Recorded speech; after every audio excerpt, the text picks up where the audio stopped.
je prie Madame Khattabi de bien vouloir m'excuser, mais de fait, ces mots résonnent avec une intensité forte.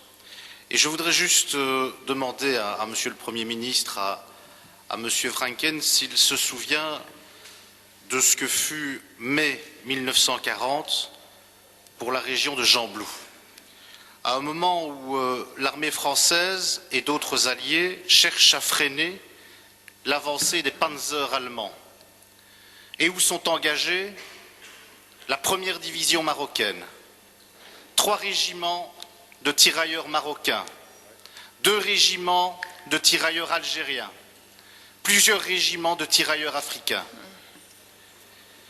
Plus de 200 y laisseront la vie.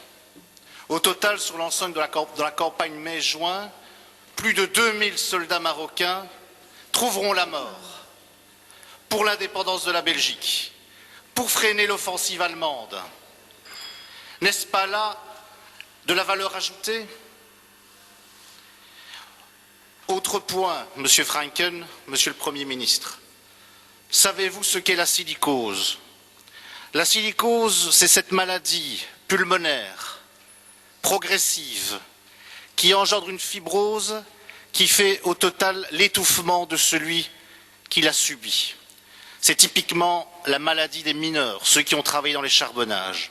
Et parmi eux, après les Italiens, les Grecs, beaucoup de Marocains, beaucoup de Turcs, beaucoup d'Algériens qui ont travaillé dans les charbonnages de Wallonie et de Flandre, du Limbourg, de la région liégeoise, du Hainaut et d'ailleurs.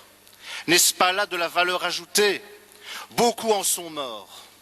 Et je voudrais qu'en cet instant important, où nous réfléchissons sur ce que sera demain la politique du gouvernement, sur des questions essentielles, et je vous en parle et je n'ai pas honte de vous le dire, je suis belge et fier de l'être, fils d'un père issu de l'immigration marocaine. Et je vous le dis, Monsieur Franken, quand on commence à hiérarchiser les populations en fonction de leurs origines et de leurs prétendues valeurs ajoutées, eh bien oui, je suis d'accord, moi aussi, comme Francis Delperrey, avec le Premier ministre, ce sont des relents racistes. Je vous remercie.